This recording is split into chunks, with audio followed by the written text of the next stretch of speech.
अस्सलाम वालेकुम। मीठी सेवइयाँ तो आपने भी बहुत ही बनाई होंगी, लेकिन आज जो मैं आपको तरीका बताने वाली हूँ, वो मैं बेसिक से स्टार्ट करूँगी ताकि ये सेवइयाँ जो हैं हर कोई आसानी से बना सके। क्योंकि इनमें जो सबसे बड़ी प्रॉब्लम होती है कि ये खिली-खिली नहीं बनती। तो मैं आज आपको ऐसी टिप्स बताऊँगी जिससे सेवइयाँ बनेगी परफेक्ट और खिली-खिली। इसमें इम्पॉर्टेंट जो चीज़ होती है वो इसका पानी होता है कि आपको कितनी क्वांटिटी में डालना है और कितनी सेवइयाँ होनी चाहिए, तो सब बताऊँगी मैं। तो चलिए फिर शुरू कर लेते हैं।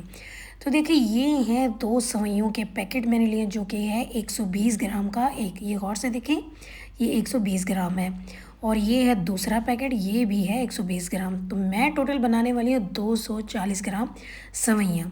तो ये बारीक वाली सेवइयाँ मैंने ली हैं, जो हम मीठी सेवइयाँ बनाते हैं ये वाली, इसके लिए बारीक सेवइयाँ ही लेते हैं, मोटी वाली सेवइयाँ नहीं लेनी। मैंने इसीलिए आपको सेवइयों के पैकेट भी दिखा दिए हैं ताकि आपको लेने में आसानी हो। अब मैंने एक तो ये तरीका ये था कि सेवइयों का पैकेट खोला और बाउल में डाल के उसको हमने छोटा-छोटा हाथ से क्रश कर लिया। दूसरा तरीका ये है कि आप पैकेट में ही पहले सेवइयों को क्रश कर लें, उसके बाद आप बाउल में निकाल लें। अब आपको जो ईज़ी लगे आप उस तरह से कर लीजिएगा।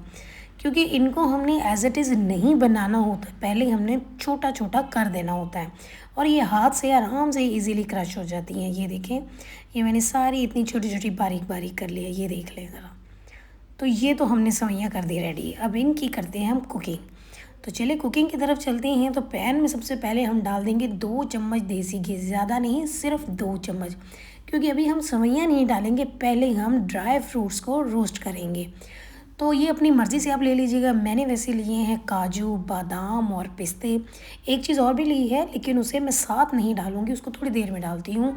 क्योंकि अगर हम वो फ़ौरन इन चीज़ों के साथ ही डाल दें तो वो जल्दी जल जाती है, और वो है खोपरा। इसे हमने बाद में डालना है। और इसी तरह अगर आप किशमिश भी डाल रहे हैं तो वो भी आपने बाद में डालनी है। थोड़ा-सा पहले दूसरे नट्स को रोस्ट करना है, उसके बाद किशमिश और खोपरा, ये 2 चीज़ें अगर डाल रहे हैं तो बाद में डालिएगा। और उसके फ़ौरन बाद ही बस हल्का-सा आपने रोस्ट करना है 20 से 30 सेकंड के लिए और फिर निकाल लेना है। तो मैंने नट्स निकाल लिए, उसके बाद अब हम दोबारा से इसमें 3 चम्मच देसी घी डाल देंगे। देसी घी डाल के फिर इसमें इलायचियाँ डाल देनी है 3 से 4, ताकि खुशबू अच्छे से आ जाए। अगर आपको इलायची नहीं डालनी तो आप इलायची पाउडर भी डाल सकते हैं, लेकिन वो शुरू में नहीं डालना, वो बाद में डालेंगे, वो मैं आपको बताती हूँ कि वो किस वक्त डालना है। उसके बाद जो क्रश करके हमने सेवइयाँ रखी थी वो डाल देंगे। अब इन्हें करेंगे हम अच्छे से मिक्स, और इसको ज़्यादा हमें रोस्ट करने की ज़रूरत नहीं है। ये देखिए बस इतना ही करना है जब ये इसका इस तरह से कलर हल्का सा चेंज हो जाए, क्योंकि ये वो वाली सेवइयाँ हैं जो हल्की सी रोस्ट होती हैं। इसके बाद जब सेवइयों का लाइट सा कलर चेंज हो तो इसमें डालनी है चीनी। शुगर आप अपने टेस्ट के हिसाब से डाल सकती हैं, लेकिन 240 ग्राम सेवइयों में 1 कप चीनी परफेक्ट होती है। अगर आपको मीठा ज़्यादा पसंद हो तो थोड़ी सी और डाल लीजिएगा। हम इतना मीठा पसंद नहीं करते, इसलिए मैं 1 कप ही चीनी डालूँगी। तो चीनी को हम अच्छे से मिक्स करेंगे। अभी पूरी तरह से ये मेल्ट नहीं हुई तो हम इसमें पानी भी डाल देंगे। उसके साथ ये ज़्यादा अच्छे से मेल्ट भी हो जाएगी और साथ-साथ सेवइयाँ भी कुक हो जाएंगी। तो 240 ग्राम सेवइयों में 2 कप पानी डालना है। तो रेशो आपको मैं एग्जैक्ट बता रही हूँ ताकि आपको बहुत आसानी रहे ये सेवइयाँ बनाने में।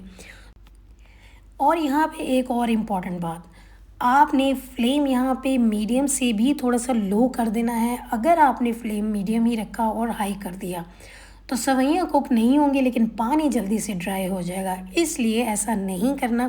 फ्लेम भी बहुत इम्पॉर्टेंट होता है, इसलिए उसे आपने लो रखना है ताकि सेवइयाँ इस पानी में अच्छे से कुक हो जाए। तो ये देखिए ये बड़ी जल्दी पानी ड्राई होने लगता है, पानी ड्राई हो रहा है। जब हल्का सा पानी रह जाए उस वक्त आपने जो रोस्ट करके नट्स रखे थे वो डाल देने हैं और इसे करना है मिक्स।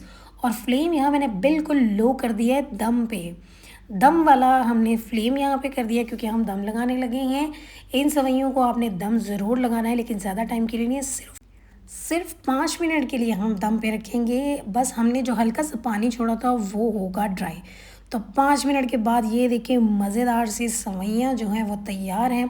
और इसकी एक और टिप भी है कि जब 5 मिनट के बाद आप दम खोलते हैं तो इसको थोड़ी देर के लिए खुला छोड़ दें, ताकि उसमें जो हल्की फुल्की स्टीम है वो भी निकल जाए और सेवइयाँ आपस में चिपक के नहीं। तो 5 मिनट के लिए मैंने इसे खुला छोड़ दिया था, ढक्कन हटा दिया था। उसके बाद मैंने डिश आउट किया है और जो थोड़े से नट्स हमने बचा लिए थे वो हम गार्निश के लिए रख लेंगे।